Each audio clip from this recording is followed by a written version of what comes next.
having really good data about what's going on in the world, knowing how many people have been unemployed for how long, understanding what happens to people who are unemployed, looking at the economic consequences of climate change. These are all super useful things.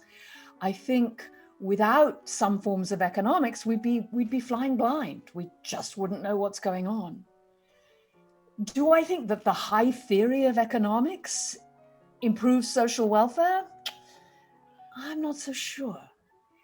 Economics is central to society. It's really central to understanding of how society operates, how it operates well and not well, within values and without values. And I think that economics is, it's doing reasonably well, but there are still a lot of issues that it doesn't serve us well with. You think of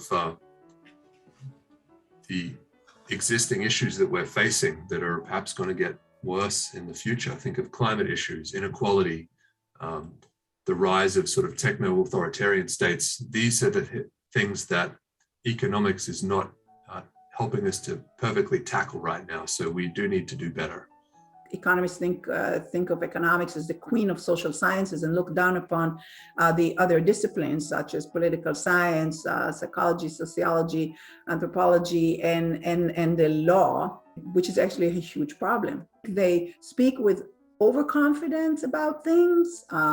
They themselves can get captured and corrupted, which they refuse to admit. So they're subject to all the human problems that plague humanity, basically, the humankind. I think economics can certainly serve the common good. Whether it always does is a separate question, and I'm sure different people would give you different judgments on that score. Economics, in my view, is about informing the choices that we make as a society. So if economics informs those choices well, then yes, it serves the common good. If it is a lens to look at society, it can serve the common good. That's not always used in that way, and sometimes it's used in a way which is, kind of in a sense almost dictating where society should go.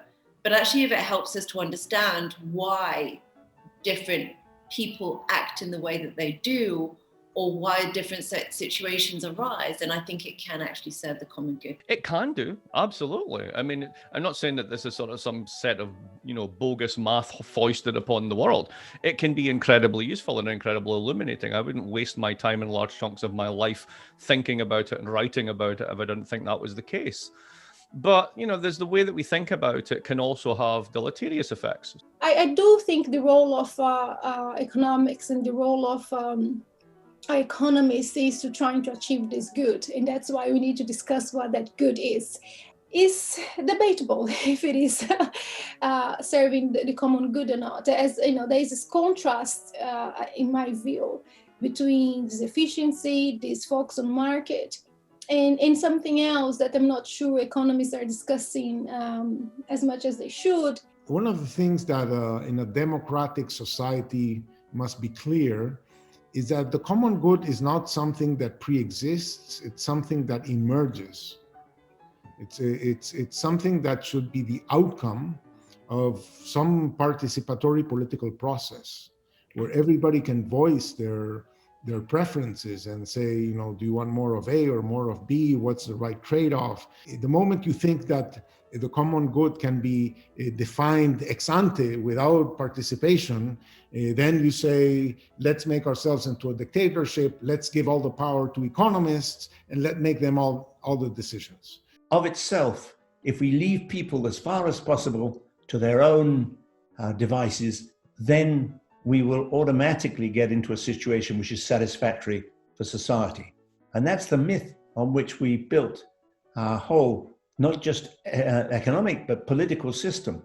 And the problem is that keeps getting into trouble. And each time it does, people will say, well, that's just a shock, a perturbation. We can just get it back on track and it'll be okay. So when they say, well, role does economics play in society? I think it has been shown to play an almost a foundational role in shaping society, in shaping our view of ourselves, and in enabling or containing the pathologies within society. And by pathology, I mean greed and violence. I think our framing of economics, the relationship between economics and capitalism and other social systems such as democracy and so forth, is absolutely fundamental to not only to our material well-being, but to our peace and security.